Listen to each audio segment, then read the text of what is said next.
Deshaun Watson has legitimately a much more solid foundation to stand on with that same issue, because they're telling him first and foremost, they're gonna, him being the franchise quarterback, he's going to be involved in the communications, he's going to be involved in the personnel decisions and things of that nature. And as a 25-year-old franchise quarterback who literally just signed what for that organization is a blockbuster contract, and an extension, I think that he had every right to believe that they were going to do that. And then when they did not do that, and they actually did the opposite, they kind of spit in his face and went ahead and did some things that, unfortunately didn't sit well with him and actually weakened the team around him.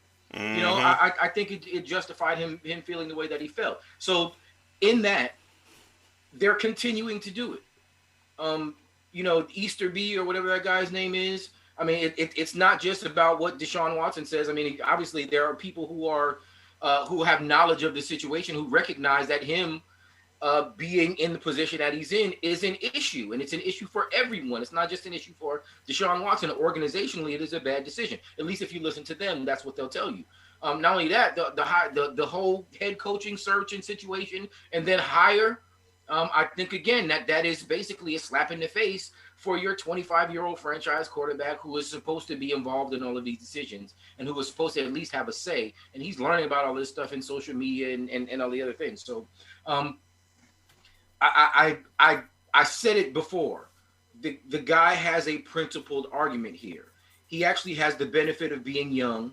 He also recognizes that is the only leverage that he has to make it happen now. Because if the Houston, let's just say they want to call his bluff and he sits, they're not going to get back what it is that they have the potential to get him back this season.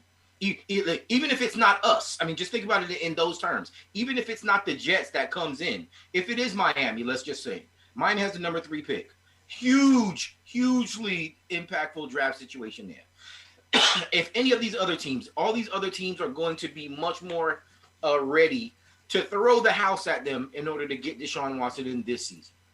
Okay, if Houston, they overplay their hand here, they're gonna drastically reduce what it is that they get, and it ends up being where you end up giving Deshaun Watson again, who by that point in time will be a 26-year-old franchise quarterback who is still arguably one of the top 5-10 in league, even if he sits out a season. Regardless, you're going to give him away for a song. He's got all the leverage here. So I appreciate the fact that it's coming out, because I think that most people really need to recognize that is a serious possibility. But I also don't think it gets to that. I'm going to just be honest with you. I think as we speak right now, Joe Douglas is lighting a cigar, saying, you know what, they'll call me back because what it is that I offered him is going to be worth it. And Deshaun's going to be a Jet. And I'm a homer. I'm just going to say that, and I'm hoping that that's what it is. But the fact of the matter is that all the other stuff, all of that, all the noise and stuff that's coming out of Houston, I don't believe none of it. Look at me like that Will Ferrell meme. I don't believe it. Right? I don't believe it, and I don't believe Houston right now. I think they're going to end up having to move. Period. There's just nothing else to that. All right, Jimmy, your thoughts on it? Well, when this thing first came out, I was very critical of Deshaun Watson, and I was very critical initially of Le'Veon Bell, until more of that information started rolling out. Like, Bell was promised a whole bunch of things. All Bell wanted, because he took less money from us than what Pittsburgh ended up offering right there at the end. It's more guaranteed money, though, right? More guaranteed money, but he wanted the tenure. He wanted the longer contract. Same thing with Jason Myers, and I still get mad at Mac for that, for letting our leading scorer of 2019 go. Just saying. But my point being is, like, with Deshaun, I was critical of him. I was like, okay, if you want to be mad about your team trading away your top receiver for peanuts, totally get it. If you want to be mad about your team, like, making these personnel decisions that have hurt the team, I totally get it. But you're a 25-year-old quarterback. Who are you to expect to be made privy or to be associated with full-on team decisions, like hiring of personnel? You know what I mean? Like, that's That's something that you have to reach the Aaron Rodgers level and the Tom Brady level to even think about. I don't even think they deserve it. They're still players, okay? But once everything started rolling out about how, and this is from the Texans themselves, actually, they said, yeah, we wanted Deshaun to be a part of this. Okay, so you just shot yourself in the foot. You made this 25-year-old kid a promise to be a part of those decisions, and then you just completely disregard everything. And he's learning about all your hires and social media. I get it. I get why he's mad.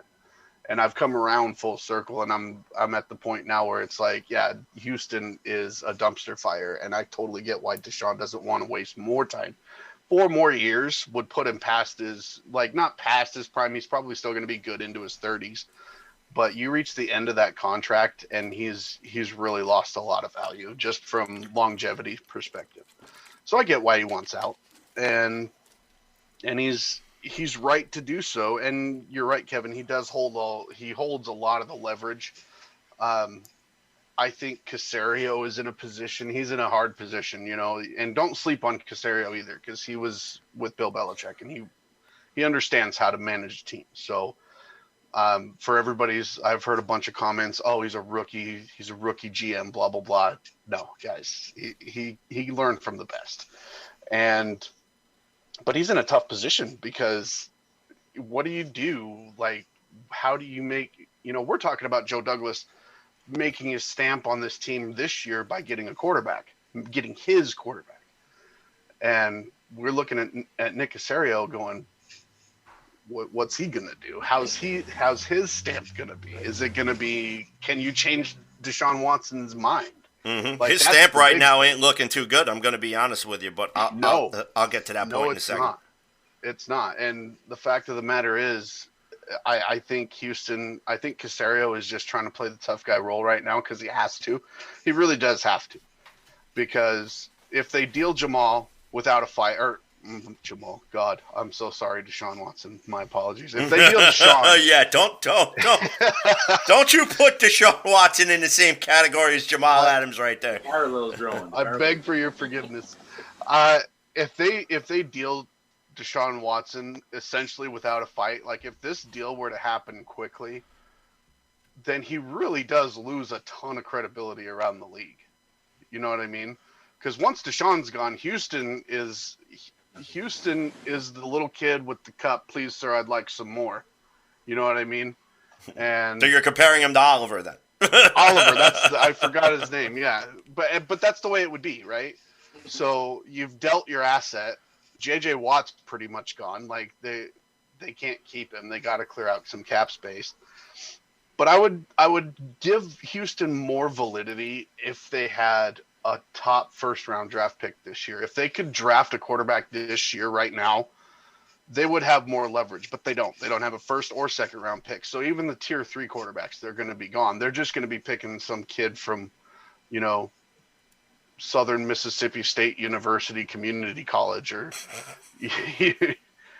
so like they're not in a really big-time bargaining position, and I think that they're doing their due diligence by dragging it out a little bit, by playing a little hardcore. We're not trading him, blah, blah, blah. But ultimately, they have to consider what's going to be better for the team. And Deshaun Watson sitting out for a year is not going to be what's better for that team, period. They'll actually – they are better served to really just kind of recognize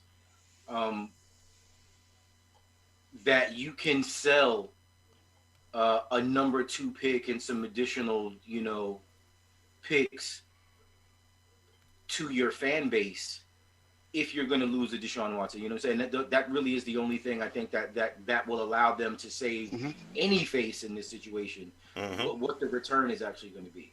And the return for Deshaun Watson, as we would expect, is probably going to be pretty substantial.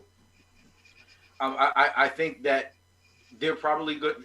And I think I said this last week also. There really is no way for them to really come out of this looking like this was a good move, right? Like they in no scenario will play out that allows them to come out of this and say, you know what, this was a better deal for us, right? Than it was for whoever got Deshaun, because Deshaun Watson, for all intents and purposes, is worth any number 2 pick, is worth any number 3 pick. is worth any combination of picks if you really think about it. We're talking about a kid who really, even in that situation in Houston, still has made the Pro Bowl 3 times in a row. So let's not sleep on that specific aspect of it. There's nothing that they're going to do that's going to allow them to look as if they fleeced whoever it is that they got. Unless you're talking about 5, first round picks, which is unreasonable. I think they will end up, if it comes to them asking something astronomical like that, I think that is probably the quickest path to watching Deshaun Watson, work out on Instagram like Terrell Owens, in the middle of the season, because he's not going to be playing. Kevin, that's actually a gigantic catch-22 for the Houston Texans. Is Deshaun is worth that, right? And now I'm not saying that we should give 5 first-round picks, but Deshaun is worth something like that. Exactly. Now, NFL rules for trading, you can only go out 3 years. So if Houston is going to hold out for wanting those 5 first-round picks, that by itself limits who they can talk to. It's really the Jets, the Dolphins that they can only talk to, really, because they can only ask. You can't say, I'll give you 4 first-round picks over the next 4 years. You can't do that in the NFL. It has to be within 3 years. So they're holding themselves back by that. And I just think that the whole relationship, they lost it as soon as they brought in Eric Bieniemy to hire. And now hear me out on this. They lost it as soon as they brought in Eric Bieniemy after the blow up happened. Yep, because at that point it's too late. Like you can't put the toothpaste back in the tube. So The smartest thing for Texans ownership right now is to have conversations with Deshaun Watson to try to smooth this thing over. For David Culley to have conversations with Deshaun Watson as far as that franchise is concerned. But I don't think it's going to be as high of a price as everybody seems to think. Now, hear me out on this. I went on the Live Rounds podcast on this past Tuesday night with Kevin Robbins and Eddie Delgado, El Chapo. Shout out to them. They do a great job over there. All right, but if I'm Joe Douglas and I'm sitting back and basically I know what the number 2 overall pick is worth, I'm basically telling you that, look, this is what I'm going to give you. I'm giving you the number 2 overall pick. We will give you the first round pick that we got from Seattle in the Jamal Adams trade. And we'll give you Sam Darnold, or we'll throw in a second-round pick. I'm not going no higher than that. And the reason why I'm not going no higher than that is because the number 2 overall pick allows them the flexibility to be able to draft Deshaun Watson's successor right off the bat. And if you really want to save face with your fan base, imagine if the number 2 overall pick ends up resulting in a player like Trevor Lawrence, because Justin Fields goes number 1 overall. What if it results in a Zach Wilson or a Mac Jones or one of these other sexy names that keeps throwing around? The Houston Texans could find themselves in a very unique position where they may take a hit, but not as much of a hit as everybody would seem to think, just with that number 2 overall pick. Now, that being said, I love the position that the New York Jets are in right now in regards to Deshaun Watson.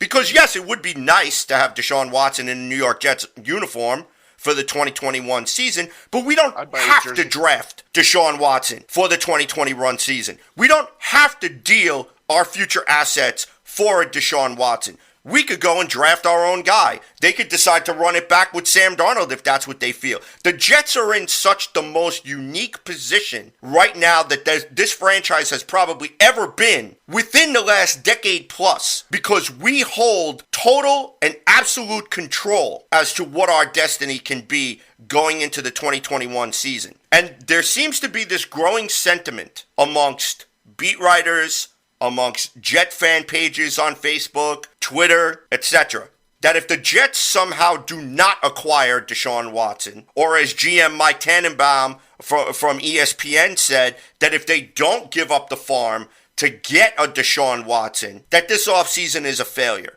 And I completely think that mindset and that sentiment is completely and utterly ridiculous. And those people that feel that way, I think you should shut your social media accounts off and just step away, take a breather, go take the dog for a walk, go take the cat for a walk. Maybe you got a turkey in the kitchen, go take that for a walk. Go do something. Because if you're going to be that type of fan that you're going to say, if we don't get Deshaun Watson, Joe Douglas should be fired, and screw Robert Saleh, and screw this organization, and screw the Johnsons, and this, that, and the third, then you know what? Don't root for the New York Jets.